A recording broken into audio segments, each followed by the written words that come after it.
Hello students, welcome to our YouTube channel Education Point Coaching Classes. Students, today we are going to do worksheet number 38A. It is of subject English class 10 and dated 16th October 2021. And students, for the name of the student and name of the class teacher, the space is provided to you. You will fill these two columns yourself. So let's see what's there in the worksheet today. बच्चों, जो आज आपके पास worksheet आई है वो है आपकी book first flight के chapter number 5 the 100 dresses part 1 से. ठीक है, तो ये जो स्टोरी है 2 पार्ट्स में डिवाइडेड है, 100 ड्रेसेस 1 एंड 2. ठीक है, तो आज जो हम एक्सट्रैक्ट करेंगे वो पार्ट 1 से करेंगे. और जैसा कि आप जानते ही हैं, ये आपकी जो वर्कशीट है ये 38A है और इसके साथ आपकी 3 वर्कशीट्स आई हैं, 38A, 38B एंड 38C. तो आज की इस वीडियो में हम सिर्फ 38A के बारे में बात करेंगे. नेक्स्ट B एंड C हम नेक्स्ट वीडियो में देखेंगे. ठीक है, चलिए रीड करते हैं एक्सट्रैक्ट. क्या है एक्सट्रैक्ट में? बच्चों, एक्सट्रैक्ट स्टार्ट करने से पहले मैं आपको थोड़ा सा हिंट देना चाहूँगी इस स्टोरी के बारे में कि ये स्टोरी है क्या. तो 100 ड्रेसेस पार्ट 1 एक स्टोरी है एक गर्ल के बारे में जिसका नाम है वांडा पेट्रोंस्की, जो क्लेम करती है कि मेरे पास 100 ड्रेसेस हैं. ठीक है, और उसके जो क्लासमेट्स हैं वो उसका फ़न करते हैं और क्योंकि वो हर समय क्या है एक ही पुरानी सी ड्रेस पहनी रखती है और वो क्लेम करती है मेरे पास इतनी सारी ड्रेसेस हैं. और वो उसको फ़नी भी समझते हैं. क्यों फ़नी इसलिए समझते हैं क्योंकि उसका जो नेम है वांडा, वो बोलने में भी बहुत ही मुश्किल सा है और वहाँ पर जितने भी लोग हैं उनके नाम जो है बहुत आसान से हैं. तो वांडा का जो नेम है वो थोड़ा सा डिफ़िकल्ट भी है बोलने के लिए, इसीलिए सब उसका थोड़ा सा मजाक उड़ाते हैं. ठीक है, और वो एक पॉलिश गर्ल है. ठीक है, पॉलिश इमिग्रेंट है जो कि अमेरिकन टाउन से आई है. शी इज़ पुअर, बहुत ही गरीब फैमिली से बिलोंग करती है. कोई उसके फ्रेंड्स नहीं है, बहुत शांत रहती है और इवन क्लास में भी वो क्या है लास्ट कॉर्नर पर बैठती है. किसी को कोई उसके बारे में केयर नहीं है कि whether she is in the class और नॉट. ठीक है, तो एक स्कूल में एक ड्राइंग कंपटीशन होता है जिसमें वो पार्टिसिपेट करती है और सभी को उम्मीद नहीं होती कि ऐसी कोई गर्ल जो इतनी बेकार से सिर्फ एक ही ड्रेस पहनी रखती है और वो कोई कंपटीशन जीत सकती है. तो किसी को भी कोई उम्मीद नहीं होती उससे. और लेकिन उसने कंपटीशन में पार्टिसिपेट किया और उसने 100 ड्रेसेस जो है ड्रॉ की, स्केचेस बनाए और सबमिट किया. और जितनी भी ड्रेसेस उसने बनाई थी वो सब एक से बढ़कर एक थी. कोई भी अगर हम कंपटीशन की उनमें से 100 में से कोई भी एक अगर ड्राइंग ले लें और उसको कंपटीशन में पार्टिसिपेट करें उस स्केच के साथ, तो वही विनर होगी.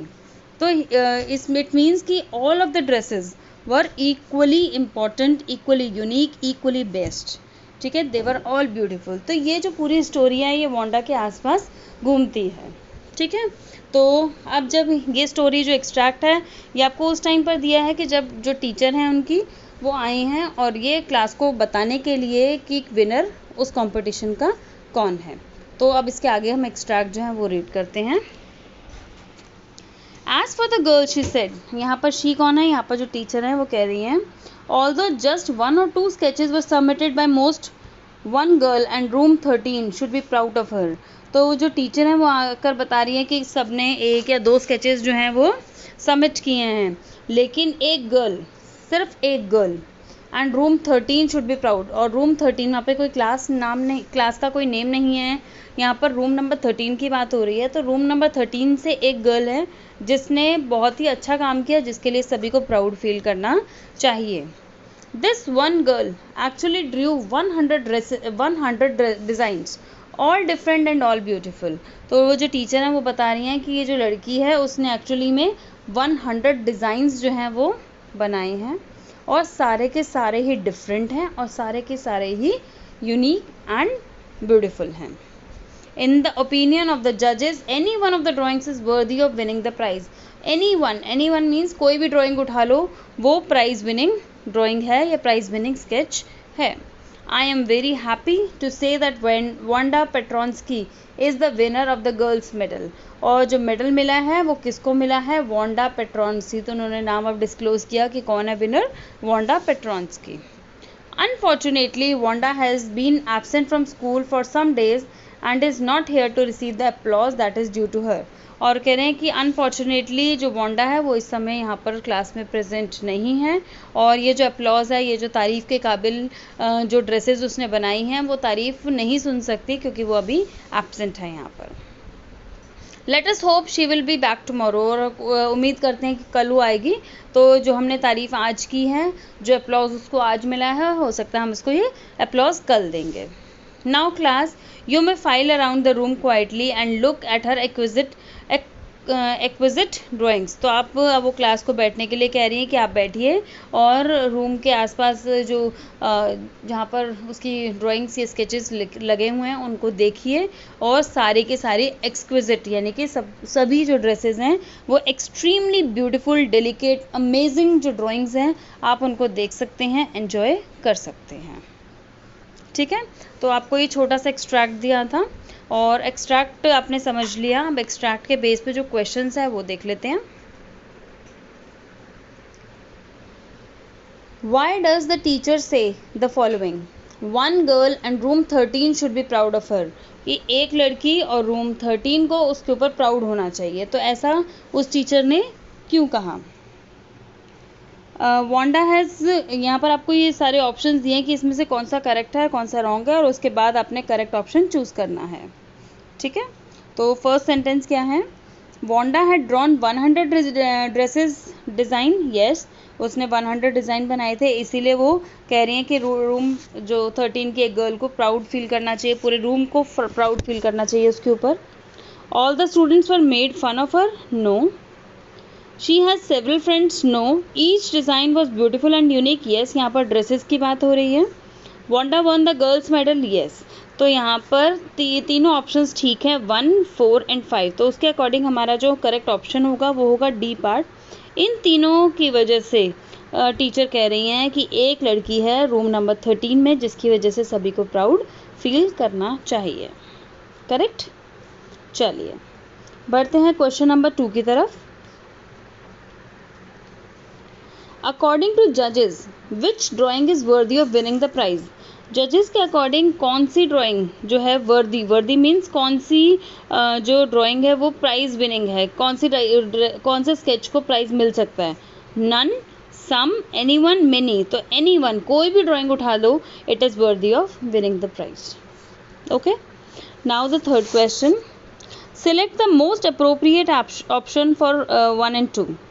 I am very happy to say that Wanda Petronsky is the winner of the girls medal. Yes, it is true. Teacher ने आई थी और उन्होंने ये लाइन बोली थी कि मैं बहुत ही खुश हूँ कि वेंडा पेट्रॉन्स्की को प्राइज़ मिला है, उसको मेडल मिला है।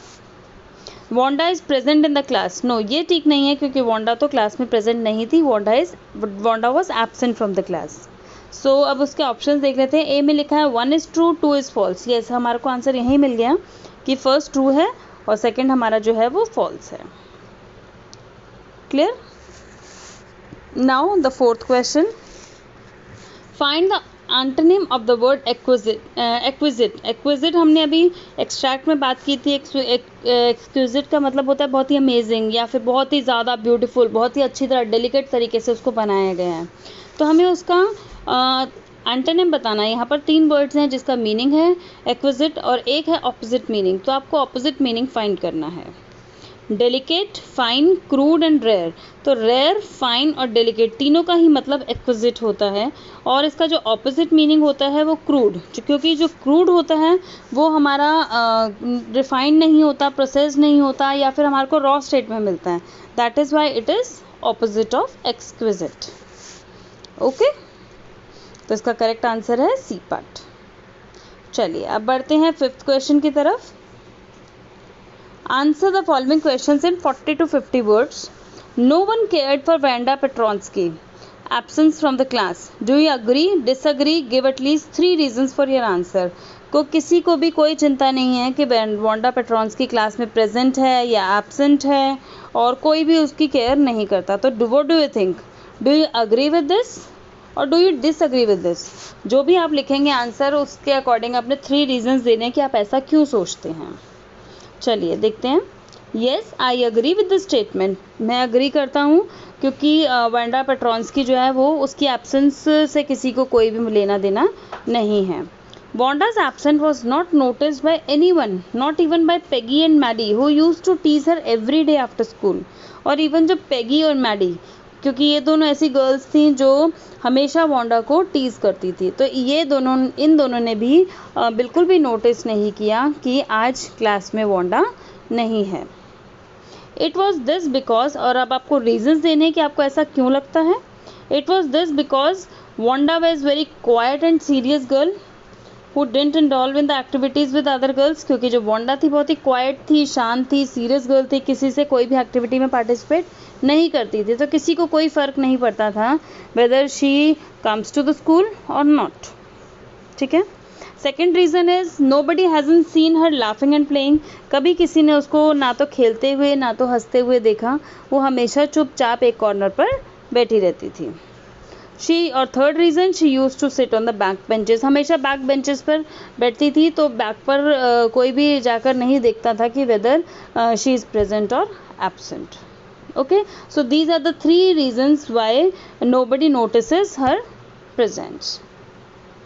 ओके, चलिए ये आपकी इजी सी वर्कशीट यहीं पर फिनिश होती है. इन केस बच्चों आपको कोई डाउट है तो कमेंट सेक्शन में ज़रूर लिखकर बताइए, और इस वीडियो को लाइक, शेयर एंड सब्सक्राइब ज़रूर करिए. तो चलिए बच्चों, मिलते हैं नेक्स्ट वीडियो में. Till then, bye bye students.